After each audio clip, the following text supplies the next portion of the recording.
SIR என்று சொல்லக்கூடிய special intensive revision என்று சொல்லுவதற்கு அரசியல் சட்டத்தில் இடமில்லை.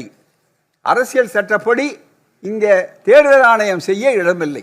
எப்படி என்று சொன்னால், தனியே ஒன்று சொல்லலாமே தவிர ஒட்டுமொத்தமாக எல்லா மாநிலங்களுக்கும் தமிழ்நாடு முழுக்க ஒரே தடவையிலே இப்படி செய்யலாம் என்பதற்கு இடமில்லை.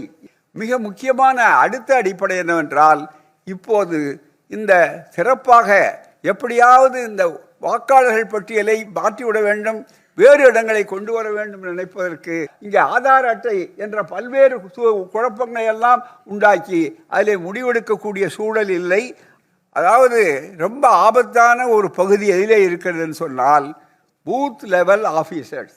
ஆனால் பிஎல்ஓ என்ற பூத் லெவல் ஆஃபீஸர்ஸ் என்று ஒன்று இடையிலே உள்ளே விட்டிருக்கிறார்களே, அதற்கு சட்ட சம்மதம் கிடையாது. நம்முடைய மாண்புமிகு முதல்வர்கள் சரியான நேரத்தில் எல்லோரையும் கூட்டியிருக்கிறார்.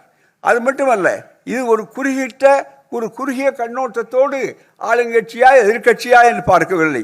தமிழ்நாட்டு மக்களுடைய உரிமைகளா, ஜனநாயகம் காப்பாற்றப்பட வேண்டாமா, அது முகப்புறையில் இருக்கக்கூடிய ஜனநாயகம், மதச்சார்பற்ற தன்மை, இறையாண்மை, அதுபோலவே இந்திய democratic sovereign social democratic republic என்ற 5 அம்சங்கள் இருக்கிறது. இந்த 5 அம்சங்களையும் காப்பாற்ற நம்முடைய இந்த அரங்கம் முன் வந்திருப்பது இந்தியாவுக்கே வழிகாட்டி இருக்கிறது என்ற பெருமை மிகுந்த ஒரு செய்தி. எனவே 2 வகையில் தீர்ப்பு வேண்டும். மக்களை சென்று அடைய வேண்டும். இந்த விஷயங்களை தெளிவாக்க வேண்டும், எளிமையாக சொல்ல வேண்டும்.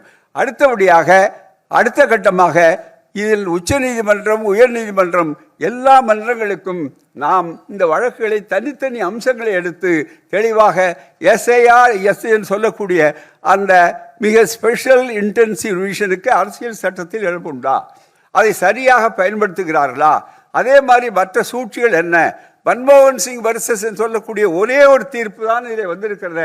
அந்த தீர்ப்பினுடைய உச்சக்கட்டம் சட்ட வலிமை நமக்கு சாதகமாக இருக்கிறது. ஆகவே தான் பயன்படுத்த வேண்டும் என்று கேட்டுக்கொண்டு வாய்ப்படுத்த உங்களுக்கு நன்றி கூறுகிறேன். வணக்கம், நன்றி.